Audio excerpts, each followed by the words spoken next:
Ladies and gentlemen, you know, it's really, doing something like this is really very difficult. A lot of people don't realize that for an actor, he feels very secure behind that montage of photos that you were showing. Then you're playing a role, you've got wardrobe, you've got a part to hide behind.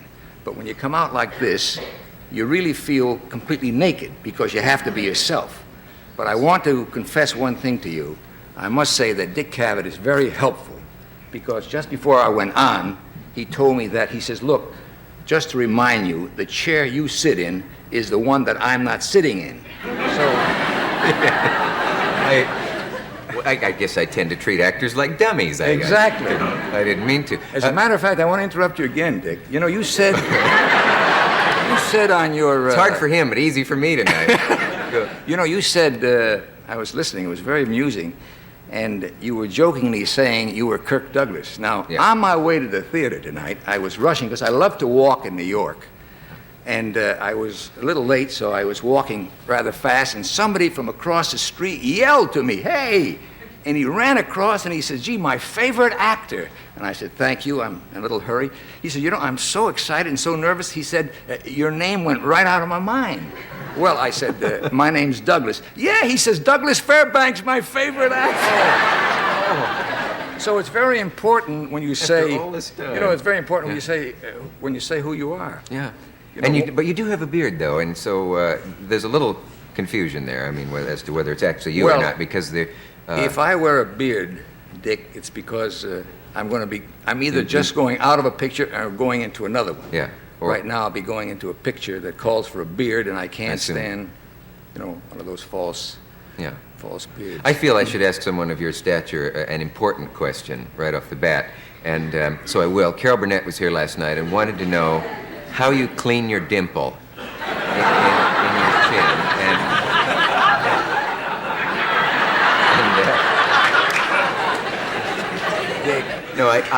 Burnett. Dick. Yes, Mr. D. Is nothing sacred? No, I mean, I wanted to get that out of the way right away because... I mean, must there be no secrets between me and me? Well, I thought we'd get that out of the way because she wanted to know. Her heart seemed set on it, the silly girl. As a matter of fact, in a picture I did once with Kim Novak, that was one of the lines where she kept staring at me. I said, what's the matter? She says, how do you shave that? Yeah. Well, the answer's in that picture, Dick. Go back and see the movie, and I'll know the answer. There have been all sorts of rumors about it, like something lives in there, and all sorts of strange things. And I know you're sick of that. No. Hey. As a matter of fact, someone once said that there's a little midget with a straight razor who jumps down there and cleans it out. I'd believe it. But it isn't. I'm sorry we can't see it because I saw your film last night. We'll talk about that later, but it is quite a phenomenon, the chin. It's there. It's the most... as a matter of fact, it's not really a dimple. Let's face it. It's a hole in the chin. Is it really? Yeah. Is it really? Is it? Well, I don't know. I mean, I know that if we could see it, it would be the most cleavage we've had on the show in a long time. But enough of that. Now that's over. You know, when you say, is it really? One day I was riding to Palm Springs. I have a home in Palm Springs, and I was in a little car, and a sailor was hitching a ride, and I stopped, and I picked him up, and he looked at me, and he got very excited, and he said, hey, do you know who you are? Did he? He wanted to share something. That is, people cannot believe sometimes when they see, well, especially a face like yours. Can you go anywhere? Can you go in and buy a spool of thread, for example, and have the lady in the dime store not know? Well, the last time I bought a spool of thread, no one recognized me. Hey, something we get past, I thought we ought to do this now. You'd mentioned Kim Novak and all the leading ladies that you've done. There's a bit of film that's been sort of assembled that shows the incredible number of women who've passed through your hands. Well, you know, in the years. You see, Dick, you know, most people have a distorted idea, you know, of a movie actor. I mean, it all seems rather simple, but a lot of people don't realize. For example, if I do, like I worked recently in a picture with Faye Dunaway. Mm-hmm. Now, an actor, I'd have to get up in the morning about 6:30, take a shower, rush through my breakfast, jump in the car, go down to the studio, get into wardrobe and makeup, and then at 9 o'clock in the morning, under those hot lights, I'd have to start making love to Faye Dunaway hour after hour after hour. And these are the things that actors have to do. Yes. It's awful, but it beats unemployment, I guess. You know, Dick, as I was watching these clips from movies that I've done, I suddenly realized, you know, an actor is supposed to immerse himself in the role. Mm-hmm. He's supposed to be the character that he's playing. And as I watch those clips, I have a feeling that sometimes a little bit of Kirk Douglas creeps into these scenes. I would think it'd be Yes. hard to keep it out, yes. I was going to ask how you keep in such terrific shape, but now we know. Hitchcock said in an interview once that it's very hard for the romance on the screen not to carry over into the private lives of the actors. Have you found this true? And another thing I want to ask. Now that we've answered that, You're free to reject any question. Now, I don't know where he said that. I think maybe it was in that Truffaut interview that he had found that it often happened. I don't see why it should. You can keep a professional well, as a matter distance. of fact, I don't think, seriously, Dick, I think very often you might have a very good relationship with the person that you're working with, your leading lady, and it doesn't necessarily mean that the scenes you play will necessarily be good. In other words, That's interesting. it doesn't work. You know, people Yeah. love to say, oh, they're great romance carried over and spilled over on the screen. I don't think that's Yeah. true. I think it's something how, you know, you play a scene and something catches fire or it doesn't. In other words, I don't think that it necessarily follows because two people have a very close rapport that it's going to carry over into that scene. I think if anything, it might even inhibit it because they would be aware of maybe comparing it with I what think possibly what's going so. on off stage. Yes. You really have been through some incredible things in your career. I mean, the violence of the things you've been through in the films. Have you ever been Well- badly hurt? Yes, I've been hurt several times. I broke my nose in a picture, I broke a finger, and I broke a rib. You know, it's strange because when I started my career, you're studying Shakespeare and Ibsen, and then you start doing movies, and then suddenly you have to learn how to mount horses and juggle and skip rope and fight, and suddenly all that Shakespeare training, you wonder whatever happened to that. And I actually think that in theater, acting, movie making, in your field, I really think that vitality, energy, is the first requirement, because if you don't have vitality and energy, you can't do anything else. Do you do push-ups every day or a regimen of exercise? I do exercise every day because so many of the movies that I've done involves so much exercise that has been conditioning, but I always do 5 to 10 minutes of exercise. I think that's all. Oh, I think that's all you need. Yeah. You know, when I have a beard, I look exactly like you. Well, approximately like you. You know, we were talking about earlier, Dick, about mistaken identity. I think the wildest thing that happened to me once, Burt Lancaster's a friend of mine, and he did a picture years ago called Trapeze. Yeah. He's very good in it. And one day, Burt and I were having dinner in a restaurant in Palm Springs, and a man came up, had a few drinks, and he walked right past Burt, came right up to me, and started off by saying, "Mr. Mitchum?" Now, that was just the beginning. And I never corrected him. I said, "Yes." He says, "Mr. Mitchum, I want to tell you how wonderful I thought you were in trapeze." I mean, this is what you call a triple mistake. He got it all confused. That doesn't crush you to think that they don't have the... Oh, the no. thing I that's a think mistake that, like that? I mean, Dick, I think very often, usually when I meet people, I always say, "Hello, my name's Kirk Douglas." They say, "Well, I know who you are." But very often I think people recognize you. You know, they may have seen you, but sometimes they get a little bewildered. You know, they know the face is familiar. I did the reverse on someone once. I was in a town for personal appearances with a movie, and it was in a big hotel, and there was a big convention taking place. And as I got in the elevator, there were a lot of people around. You know, they'd had a few drinks, and a lot of people had these badges on, you know, it says Joe Tyne, Tulsa, Oklahoma. yeah. And a fellow walks in with one of these badges, and he's all excited. "Hey," he says, "Kirk Douglas." And I said, "Joe." He says, "How do you know me?" I said, "Aren't you Joe Tyne?" He says, "Yeah." The sign is right there like that. I said, "Well, it is Joe Tyne, Tulsa, Oklahoma." "Yeah," he said. I said, "Joe," by this time I was almost at my floor. I said, "Joe, I'm surprised you don't even remember." And I walked out of the elevator. To this day. So if Joe Tyne's listening... Now he knows how you knew. We've crushed him. Does the pressure ever get too great? I know that your life is, you referred to it as a sort of almost corny story because you really, all the cliches, rags to riches, your parents came over as immigrants, you had no money, your father was a peddler, as I remember. That's right. All of that. You've said that it's almost a B-movie plot, Well, the story of it your life. Almost, it really is. You know, when I did a tour for the State Department, my wife and I, we went around talking to students all over the world, and you see, my life, that B story, is it's the American story. It's the thing that's a B story here. It's an A story in any other country.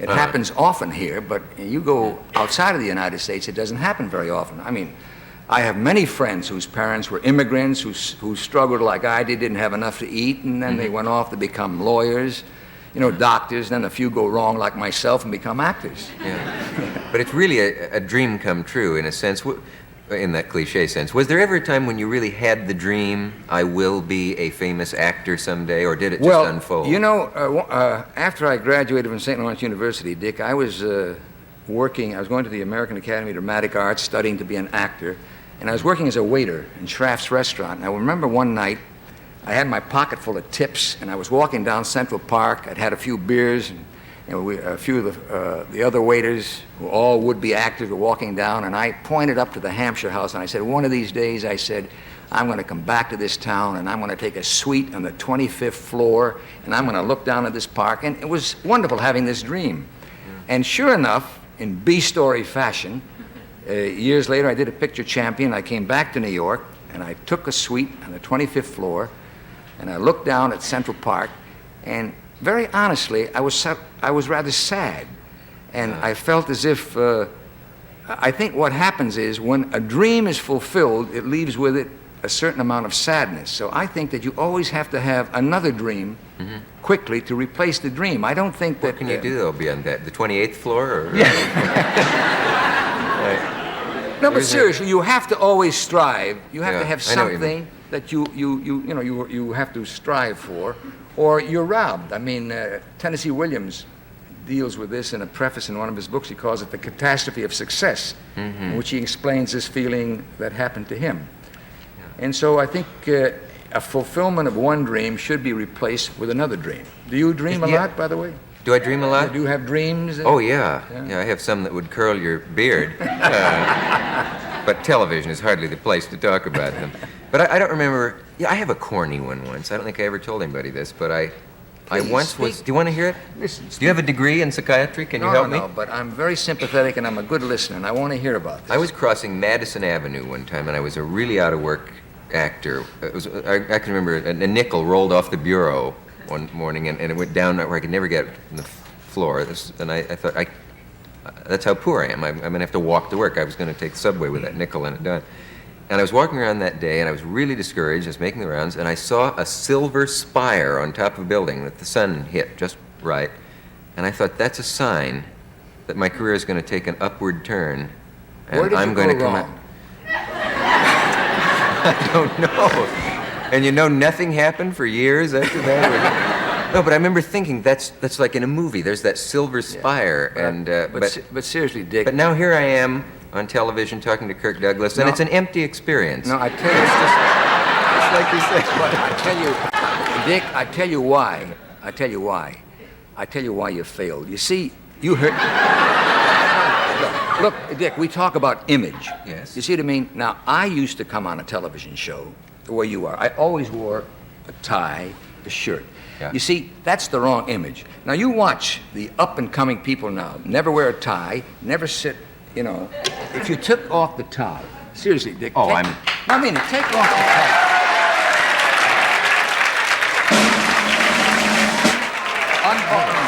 Unbutton, not too low. No, this is a family I'll show. just loosen it. Now you're a hit, right? Yeah? Wait a minute, I'm getting my compulsion. You've released my compulsion. I take my shirt off at the oddest time. Yeah. Now, if you were really a loose guy like you're telling me to be, you'd take your shirt off.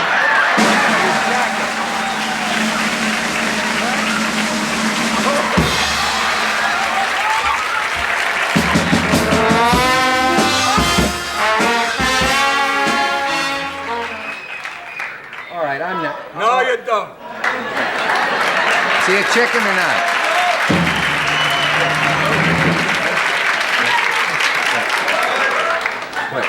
What, you have another dimple we don't know about? I'm sorry, I'm a neighbor. See, when the mood passes, I don't know what to do. You know, as it is, I'm in trouble with my wife. The last thing she said to me is, when you go on Dick Cavett's show, please, it's a very dignified, he's a very erudite fellow. Please be dignified. I'm in trouble already. I hope she's watching now. Yes. I've often wondered, this is a complete change of subject now, but do you think we get our image of how we behave from the movies? Very much so. Do people... Very much so. I think that very often in pictures that Yeah? I've done, you know, I think it's sometimes in relationships that I've had with girls on the screen, it teaches them, you know, a point of view, tenderness, an approach of consideration. I think you get a lot of this, certainly in movies that I've done. I think I was shaped, my feelings, at least as a kid, I remember thinking, so that's how you behave with ladies. You know, how you saw it on the screen. To light 2 cigarettes at once. Yeah. You know, how to be gentle, kind, considerate. I could never figure out, though, as a kid in Nebraska, where those nightclubs were that I saw in the movies. But Well, you here's a never little- ran into that beautiful girl as you're walking down the street, and suddenly she said you got a light, and she was gorgeous. It was either Lauren Bacall or Lana Turner, and you... No, not in Grand Those- Island. It was yeah, the assistant then- librarian.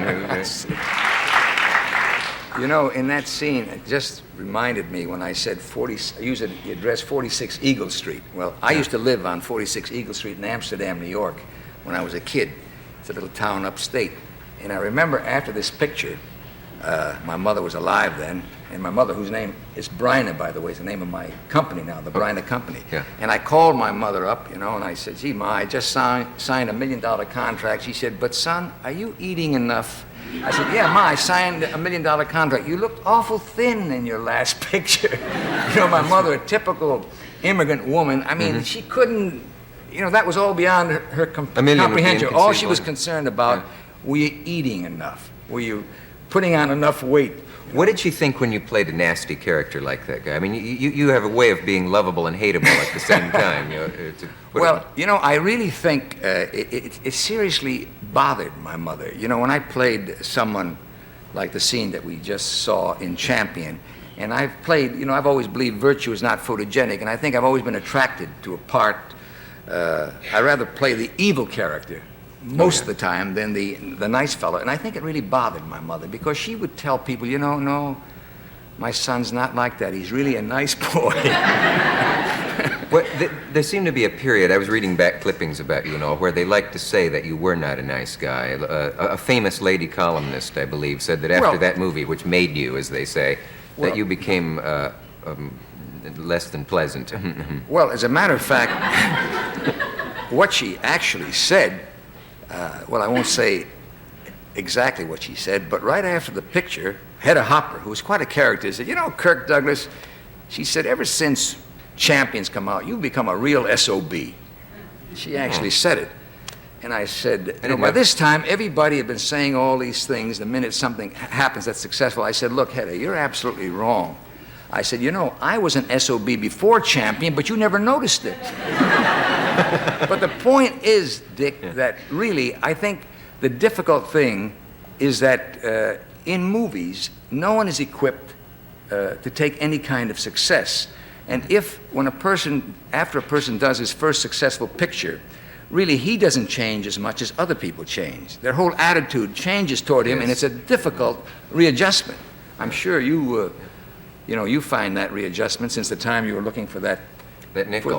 for that nickel. Suddenly, it's a difficult process of readjusting to any form of success. I think it's very difficult. That is true. The background changes behind you, really, in a way. Exactly. And people, in a sense, change more than you do, but they're not aware of it because they look at you differently. I'd still like to have that nickel, though. Which movie would you flush down the John of yours?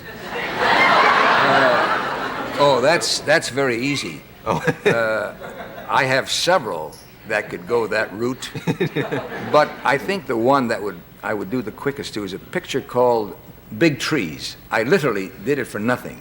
I had the only time I ever had a contract, which was I've always been independent, was a picture a year at Warner Brothers, and I wanted to get out of that picture a year. So they said, no, you can't get out. I said, I'll get out. I'll do the next picture for nothing. They said, you're kidding? I said, no, I'll do it. They don't have to pay me. So I did the picture. It was called Big Trees. I did it for nothing. It was a terrible picture, and that's the way it should end. And that's the way. How do you convince Internal Revenue that you actually did a movie and got no money for it? Did they have to give you a little note saying Kirk is telling the truth? They have to pay me something. They paid me for that picture about as much as you pay me for being on this show. Oh. Then you have no problems. I can see. Just to satisfy the tax people. But you haven't been affected by the slump. We hear that Hollywood is a ghost town, that it's really a boarded up place, and yet you've got 3 or 4 irons in the fire all the time. How have you managed to avoid the slump? Well, I don't think so much of it as a slump, Dick, as I think it definitely is going through a transition period. I think there's a need for movies. Movies will become more and more important. I think people love movies. You need them on TV as well as in theaters. In my own case, because I was always independent, because I've also loved to work in finding properties and develop them, if I couldn't find financing here, I went to Europe. I had Light at the Edge of the World, a picture I did with Yul Brynner of Jules Verne, that was financed in Spain. Catch Me a Spy, a picture coming out this fall, was financed with France and London. And then I did a Western with Johnny Cash, a gunfight, and that picture was financed by the Hickory Apache Indian tribe. I was going to ask you about that. Go ahead, ask me. I don't need to now. No, seriously, I saw the movie last night, and of course, one feels obligated to say I enjoyed it, even if you didn't. But I did in this case, luckily, so it's easy to say. It's a real good Western. And right at the beginning, it says the Hickory Apaches. Yes. Present, or so it doesn't actually say present, but I wondered about that. The Hickory Apache Indian tribe in Dulce, New Mexico, actually financed the film. They put up over $2 million to finance the film, and there are no Indians in it. And as a matter of fact, when they came to, we had a press conference in Los Angeles. Yeah. When they came, we were walking into the press conference, and a reporter came up to me and said, Kirk, are those Indians in your next picture? I said, are they in the picture? They own it. Which, of course, they do. They have put up the financing. Why do the Hickory Apaches have money when most Indians are really in terrible straits? Well, I think it depends. I think there are other tribes who have managed their finances much better and have done. I don't think they're the only Indian tribe that have money. I think the Hickory Apache Indian tribe have a very sophisticated program of investments. I hope that their investment in a gunfight turns out very well, because I'd hate to be a scalped actor. Yes, how do you say diplomatically to a group of Apache warriors, you've taken a bath at the box office, boys? That's a terrible thought. But it is but really isn't an I think with a gunfight, I think they're going to do very well. I hope so, because it will encourage them to invest in other pictures. If not, I don't know what will happen. Yeah. I was surprised, I don't know why I should be surprised, that Johnny Cash was such a good actor. You always... do you ever resent it a little bit when you've been in 55 movies and he's in one and he comes off as well as an actor who's been in many, many movies? Oh, no, I've never had that problem. I think the better the other person is, the better I can be. Yeah. As a matter of fact, in a gunfight, I picked Johnny Cash. I watched him on TV, and I think he has a wonderful quality. And I never met him before. I just picked up the phone and talked to him. We had about 4 or 5 conversations on the phone. He was very apprehensive about doing a movie, and I sent him the script, and finally went down to Nashville, Tennessee. And, he agreed to do the picture. And I thought, did you think he was wonderful? Yes, he's I think he has a wonderful quality when you think it's about his... of course, and it's perfect for this. It's about his first movie, and I think he does a terrific job. Yeah, there's no sense of a guy just making it like there often is when a guy makes his first film. You know, it's really strange to watch yourself in a movie. It just occurred to me, at one time I had a real hang-up. There were like 6 movies that I'd already finished that I had never seen. Really?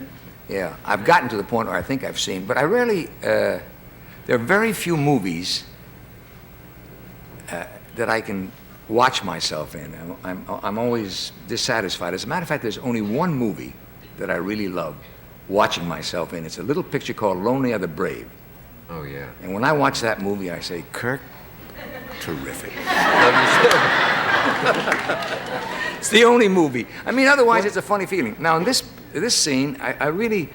See, I don't think people realize what a tremendous thing that is for Johnny Cash, really in his first feature picture, to do such a good job. I think he's wonderful.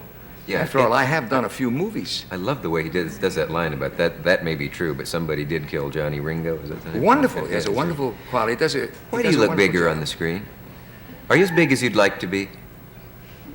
I mean, no, I mean, you do look a little bigger. As I see you here, you're no shrimp by any means. But you know what I mean? You have a slight increase of size on the screen. There's a theory that actors, so-called stars, should never appear as they are. Because how can you ever be as big as people think of you on the screen? Yeah. The screen, you're bigger than life. When you think of the Romans that I've killed, the blood, oh my gosh, the blood. You think of all the things you do, movies should be bigger than life.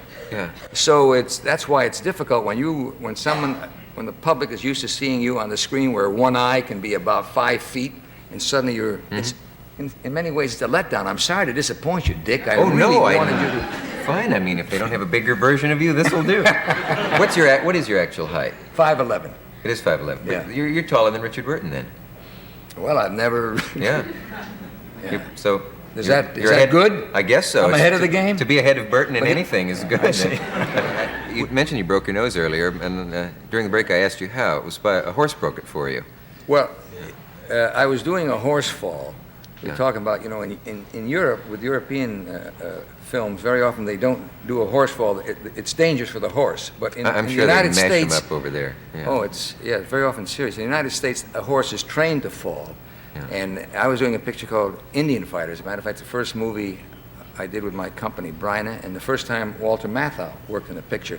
And I was falling a horse in the picture, and the signal to fall the horse was to pull, it varies in different horses, to pull one rein, so you pull the horse's head around and he falls. And then the danger is you got to get this leg out of the way. You see, so when the horse falls, you get this leg out. When you fall down with it, you can't fall. But one time, in falling the horse, I leaned over, and when the horse's head went around, bang, broken nose. Yeah. And did it push your nose into your into your face, or just did a little? It's still a little crooked. Yeah. I hate to keep pointing out these imperfections because you've been so good at pointing them out for me, but I hate to add to these imperfections. But I do have a crooked nose. That's right. That's right. But people like to know that you're human, and that I see. I think that's terrific about the Hickory Apaches. I can't get over that, financing the movie. I don't think they'd finance a John Wayne movie, though, if they read his Playboy interview. Did you see that? He said he didn't think that it was bad that we took this country away from the Indians because a lot of people needed land, and the Indians were being selfish and thought that they ought to have it. And is that the John Wayne you know? You made a movie. No, as a matter of fact, I don't want to get involved in a conversation on John Wayne. Because I tell you, I've made quite. You're closer to his size than I am, so get in here. No, I've made quite a few pictures with John Wayne, and by the way, I've always called him John. Everybody calls him Duke. Yeah. We have never seen eye to eye on a lot of things, but professionally, I think he's one of the most professional actors I've ever worked with. Oh yeah, he is. And I've worked, I don't know, about 4 or 5 pictures with him. The last one I did was War Wagon. We worked in Harm's Way. In Cast a Giant Shadow, which was a picture done in Israel, Wayne was the one who set it up. Yeah. Wayne is the one who called me in London and said, "Hey, Kirk, I think there's a part you ought to play." So we have never, whenever we work in a picture, we rarely, maybe we'll have dinner together one night during the whole picture. But we get along very well. We never discuss politics. Stay off politics, That's right. Yeah. That's right. But he's the first guy on the set. He's the hardest worker I've ever worked with. Yeah. And I think he's quite a character. As a matter of fact, I just saw a picture of his Big Jake, which will be coming out soon. And it's a really good John Wayne picture. He really is a giant personality on the screen. Yes, he is. I mean, has he been hurt by a horse? Would a horse dare hurt him? Oh, I think he'd hurt a horse. Probably. They really can't get a horse big enough for him, can they? How big is John Wayne? I'm interested in dimensions. I'd say John's about 6'4". He is that tall. Oh, yeah. Yeah. Oh, sure. No wonder you don't see eye to eye. Oh, there I am, harping on your size again. You made a Jules Verne film that I'd heard about for some time, and I don't mean 20,000 Leagues Under the Sea. That's Oh, no, back. Light at the Edge of the World. Yes, Is as a that matter out? of fact, That's coming out. it's coming out. It opened in Washington. It's coming out soon in this area. And matter of fact, the reason I did it was because of 20,000 Leagues Under the Sea. I always wanted to do another Jules Verne picture. There's a lot of good stuff in Jules Verne to do. Yeah. Do you ever get really depressed, down, gloomy? Sure, I think. Don't want to go outside? I mean, isn't that a human process? I think everybody, you go through different periods of your life where you sort of take self-inventory, Yeah. and you wonder, what am I doing? Am I doing what I want to do? I think the person, really happiness in life, really is doing the work that you want to do. And I think for someone to be working at what he wants to do is very fortunate. So in that way, I think that I'm more aware now how lucky I am than I used to be. I think a lot of things that I used to take for granted, I appreciate now. Because I think I'm lucky to have been able to do the thing that I want to do in life, and that is to make movies. I think it's a great contribution, because I think the greatest contribution of movie making is not the statement that a movie might make. It's fine for a movie to have a statement, but I don't think there's anything, Dick, more important than the fact that if you make a movie and for an hour and a half or 2 hours, millions of people all over the world are taken out of their problems. The reason a person goes to a movie is to forget the problems of their life. So if you permit them to forget their problems and get involved in what you're doing on the screen, I think that's the most important contribution. And I think that sometimes there's a tendency to be pretentious with movies and become too concerned with making a statement. I've been guilty of the same thing myself. That's why in Light at the Edge of the World, I wanted to make sheer entertainment. If it could entertain someone for 2 hours, I think that's great. So you don't have any doubts about your life being misspent. Some actors say a man in the acting profession always wonders if it's a really manly profession. Should he be out engineering? Well, it isn't a manly profession. It's a childish profession. You couldn't be a complete grown-up adult and be an actor. You have to have a childish part of you. I mean, after all, if I were a sophisticated adult, how could I say, here I am fighting evil represented by Yul Brynner? You have to have a childish part of you. It's true. Or making a guy take his shirt off As in my public. kids have grown up, I've watched them, you know. Children are natural actors. They pretend they're cops and robbers. And I think all actors retain a certain amount of that within themselves. They have to, or they couldn't function as actors. And I think that's why they become self-denigrating. They think, well, it's not enough. I get the feeling that you are capable of a terrific bad temper. Oh, I see. What I makes was you say that?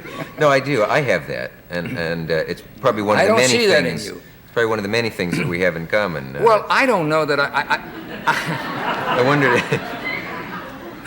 if you're snappish. Can you get?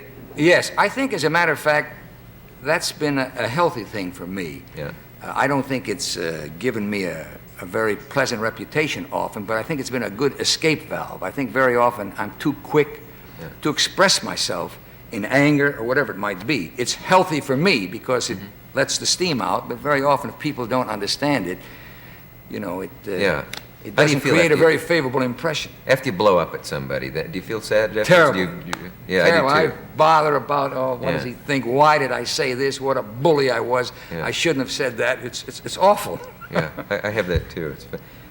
We have a lot in common, Dick. Let's see. How much sleep do you need? How much sleep do I need? Yeah. 5-6 hours. We have nothing in common. No. I can sleep literally round the clock. And, Oh, really? Yeah. No, that's what. No, I from don't time to need. time. If I have 5, 6, 7 hours, would be. You read a newspaper every day? Oh yes. Do you? Yes, don't you? Yeah. I mean, don't you think actors are also concerned with what's going on in the world? Perhaps sometimes they're a little bit too concerned. Some are, but I don't think they have to be. I mean, I don't think everybody has to be. I don't see why they should apologize if they don't, for example. I mean, some actors don't need to. They should just act or do what they want to do. No, but you mean they don't read the paper? I mean, you're still a part of the world you live in. You don't divorce yourself from the world you live in. You're interested in knowing what's going on around you. I think everybody owes it themselves to be aware of the world they live in, to be a part of it. Yeah. You know?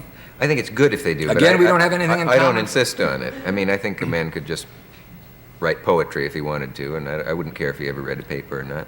Oh, I'm not concerned by that. I just think that they would be missing something by not being concerned with what's happening in the world. To just cut yourself off from the world would be, depriving yourself of your environment, so to speak. I can see why an artist like Ingmar Bergman, for example, would say he just cuts himself off from all life the whole time he's making a film because he just wants that tunnel vision on his work. Well, he may do that, sure. I can understand while you're making a film, you tend to block out the rest of the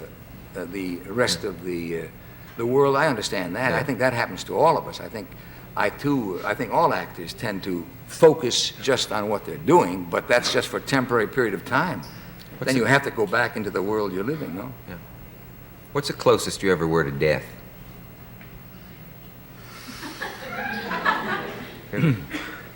Well, as a matter of fact, I tell you very honestly, Yeah. it was in this picture, A Light at the Edge of the World. I'll tell you a very true story. We were shooting this picture. It has very sharp, jagged rocks all around. And in one scene, I did a stunt myself, and I thought I was being very careful. And I asked my stuntman I was up on top of a roof, and I had to jump down. So I put a platform below the roof, because the rocks were on the other side, and I put the stuntman there just to double check to brace me. It was in a rehearsal. I jumped off the roof onto the platform and went to him for support. He fell off. We both went right off the platform into the rocks. And I think, to me, I was very fortunate because the rocks there, if just have hit one jagged rock, it was about a 15, 18-foot fall, you could easily split your head open. And I think that accidents, when accidents happen in pictures very often, it's usually a silly thing. It's something that you never anticipated. And I try to anticipate. People very often say, I got a nose for danger. People very often say, Kirk, how does this smell? Because I think I don't do things stupidly. I've done lots of my own stunts, but I try to work everything out carefully. But that one in the shows you scene with Woody Strode, I wouldn't have done that if I wasn't confident in Woody. I knew that we could both work together. Spartacus scene. Yes. Yeah.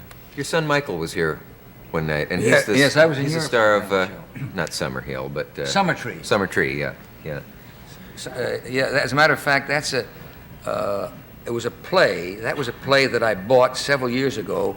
My son, Michael, did it at the Eugene O'Neill Memorial Theater, and he told me he thought it was a good play. It was written by a 21-year-old. It was his first play.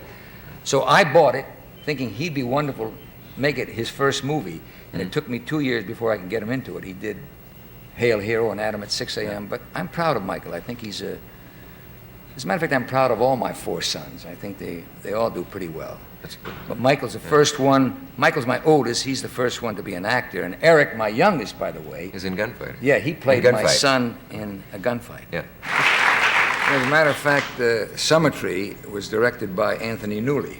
That was about the was it? second picture that Tony Newley ever did. I think he did a good job. Would you let me make an experiment? Don't give away any clues here. How many know what movie he won the Oscar for? Anyone? Who knows? What? What?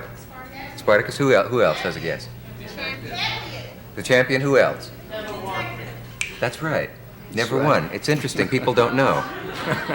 I mean, it doesn't matter. Or maybe it does. Does it matter to you? No, I think a lot of people do know. I know. You know. But I mean, it's funny, you just assume that a number of people have, and you start to see the list of people who haven't won an Oscar. It's astounding.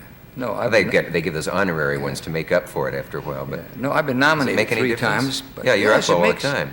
It makes a big difference. I think every actor would really like to win an Oscar. I won a New York Film Critics Award for Lust for Life when they had newspapers. yeah.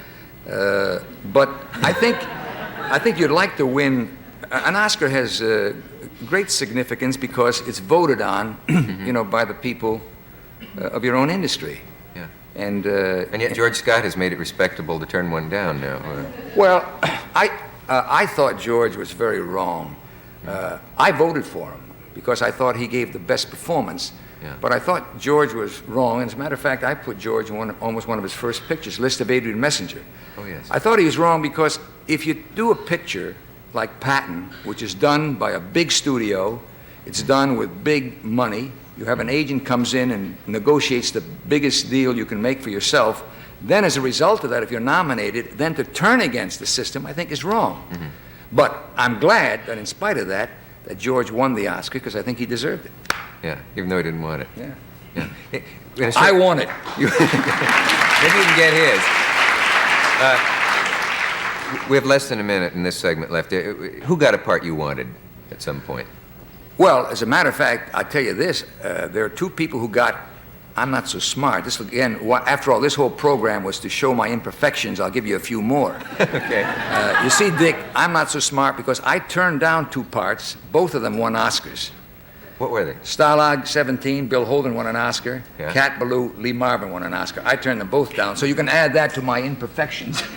That's pretty good. And Rise and Fall of the Roman Empire, you turned down and it won, and made $1.5 million or something like that? No, they offered me Oh, they offered you that. that much. And that's Didn't another cost one. that Of my, to that's me. another one of my boo-boos. Oh, you're really heaping it on. You know how to hurt a fellow. Oh, the man is full of warts.